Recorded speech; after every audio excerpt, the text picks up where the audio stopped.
This move immediately stakes a claim in the center, opens diagonals for the queen and bishop, and prepares for rapid development, a fundamental principle for controlling space and initiating an attack. This move initiates the Sicilian defense, a dynamic and asymmetrical response that immediately challenges White's central control and prepares to fight for the initiative with a pawn on the flank. This move develops a knight towards the center, preparing to castle and challenging Black's central control, entering the main lines of the Sicilian defense. This move transposes into the French defense, a solid opening where Black aims to create a robust pawn chain and challenge White's central control, often leading to strategic battles. This move transitions into a quieter, more positional variation of the Sicilian defense, aiming for a flexible pawn structure and control of central squares. This move develops the knight to a natural central square, preparing to castle and supporting potential pawn advances in the center, fitting into common variations of the Sicilian defense. This move initiates a fianchetto of the G-pawn, aiming to control the long diagonal and often leading to a flexible King's Indian attack or Catalan setup. This move directly challenges White's central pawn structure, aiming to open lines for piece activity and potentially create imbalances in the pawn formation.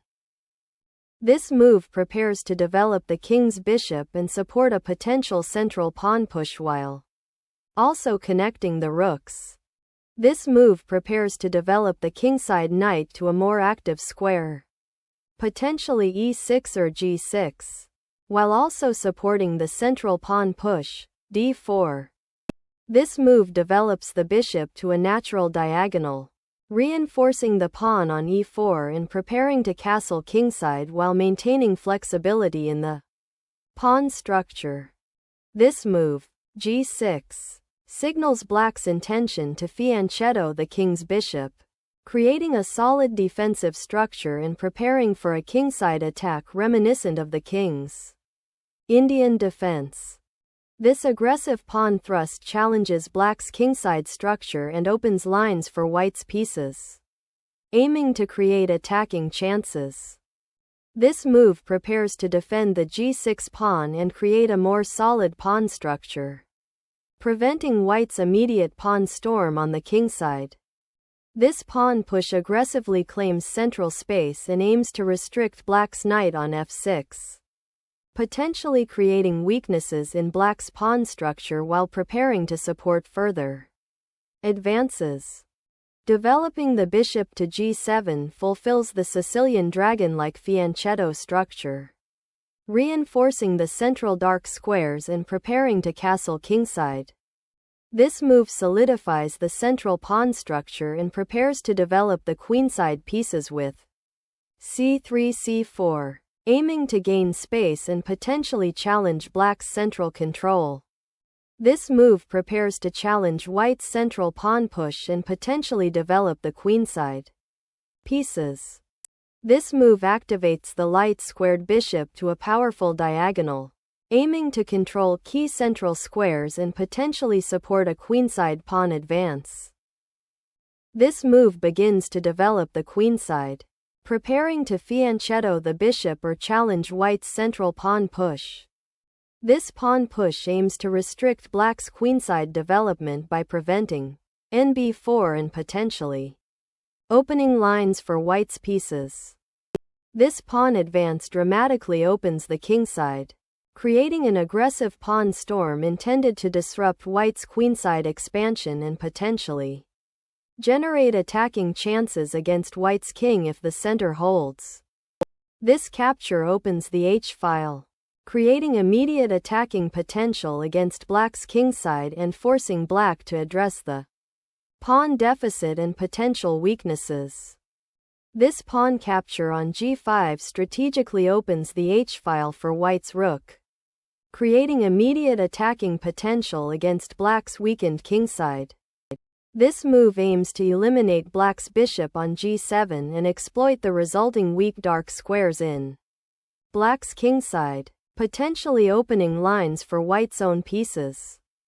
This recapture opens the h-file for black's rook, potentially bringing it into play against white's kingside, while also eliminating white's actively placed bishop and simplifying the position. White recaptures the pawn on g5, opening the bishop's diagonal and creating an immediate threat against black's weakened kingside. Pawn structure. This move aims to regain the sacrificed material and exploit white's somewhat exposed king by opening lines towards it, specifically targeting the d3 pawn with a knight fork. This developing move repositions the knight to a more central square, supporting the potential advance of the e5 pawn and preparing to contest the dark squares on the king side, potentially targeting black's weakened structure. This move, ba6, repositions the bishop to a more active diagonal, targeting white's vulnerable pawn structure on the queen side and potentially preparing to exchange white's strong bishop on g2. This exchange removes a powerful attacking knight from black's queenside, simplifying the position and opening lines that white can potentially exploit. Black recaptures the pawn on e5, centralizing the queen and activating it on a more dynamic diagonal, while also preparing to contest the e-file. This queen exchange simplifies the position, leading to an endgame where white aims to exploit black's slightly weakened kingside pawn structure and potential king safety issues. White has just exchanged queens, simplifying the position and entering an endgame where black recaptures the bishop, neutralizing white's central pawn majority. This move aims to disrupt black's queenside coordination and potentially create a passed pawn by forcing exchanges. This move aims to contest control of the central d5 square and prepare to activate the knight further by potentially heading to c4 or e4, aiming to exploit the open files and undeveloped queenside. This capture on b6 opens the a file and aims to create a passed pawn, which can become a significant advantage if black is unable to adequately control it. Black recaptures the pawn, opening the a file for potential counterplay and aiming to activate the rook.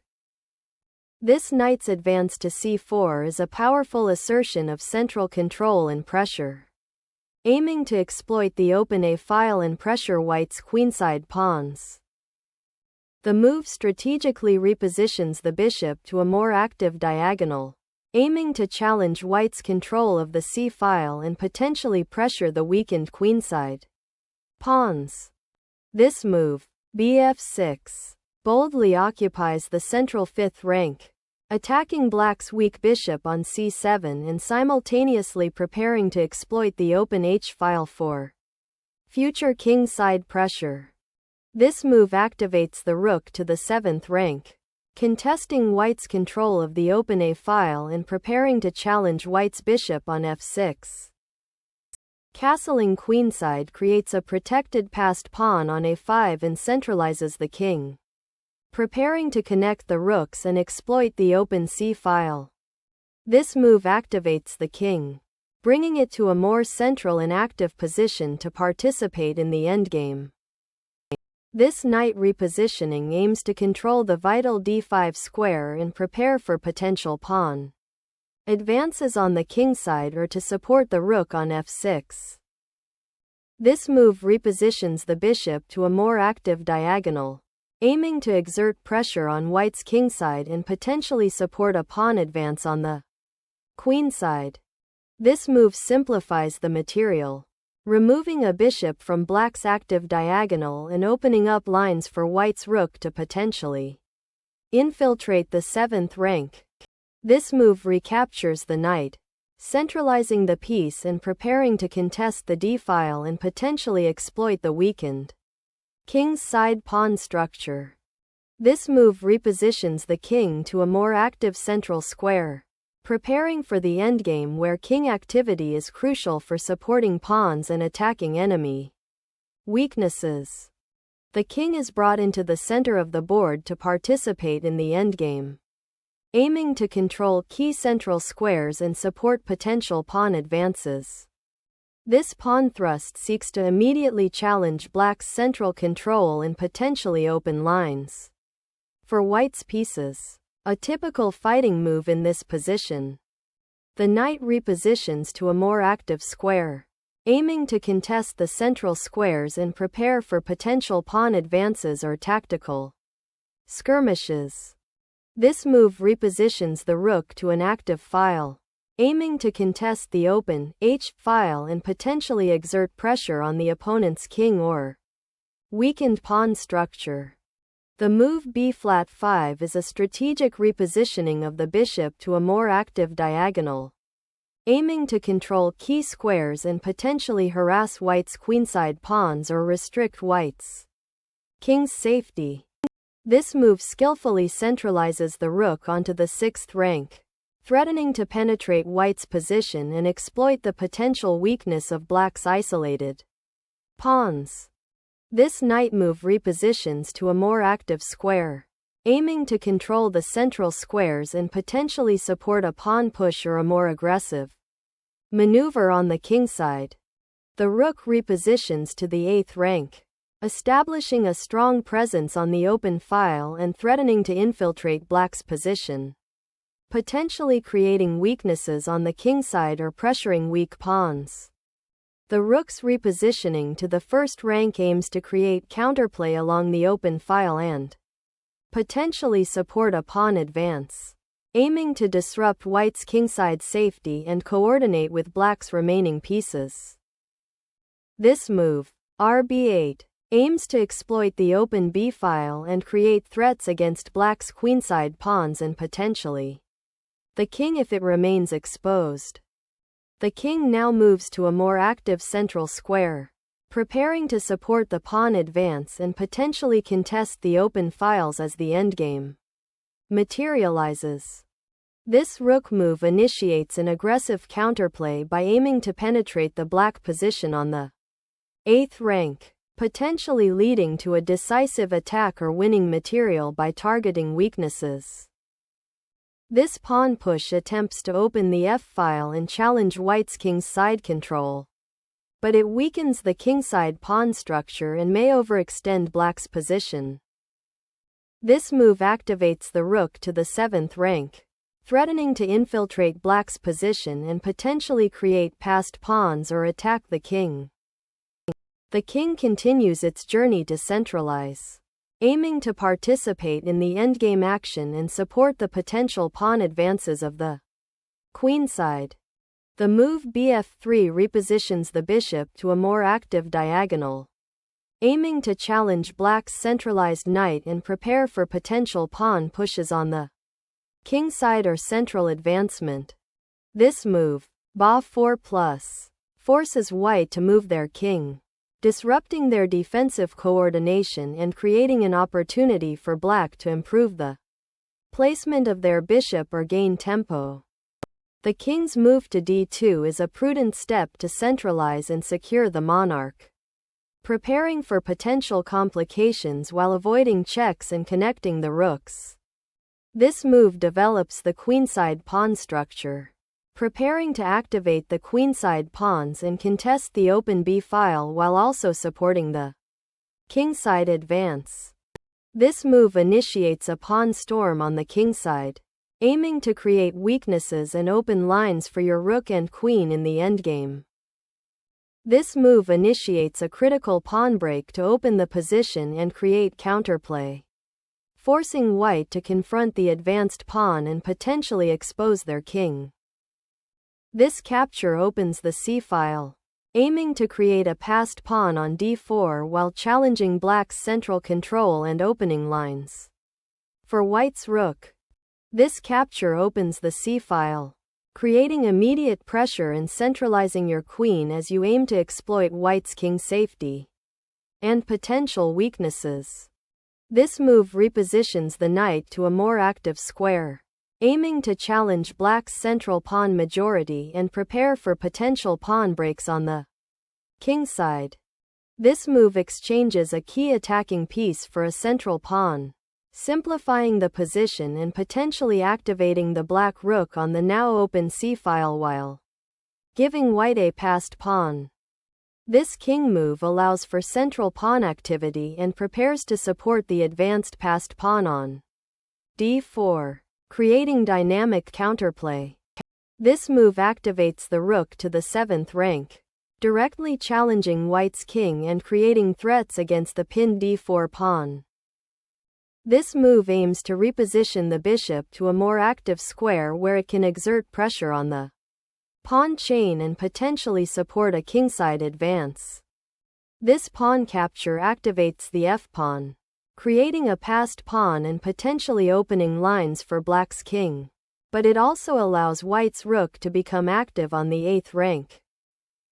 This move activates the bishop to a more dynamic central square where it controls key diagonals and supports the central pawn push, aiming to disrupt black's pawn structure and create attacking chances.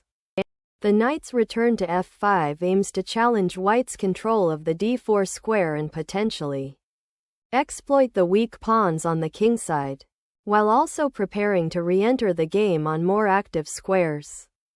This move repositions the rook to attack the weakened pawn on b5, aiming to open lines and activate the rook on the 7th rank.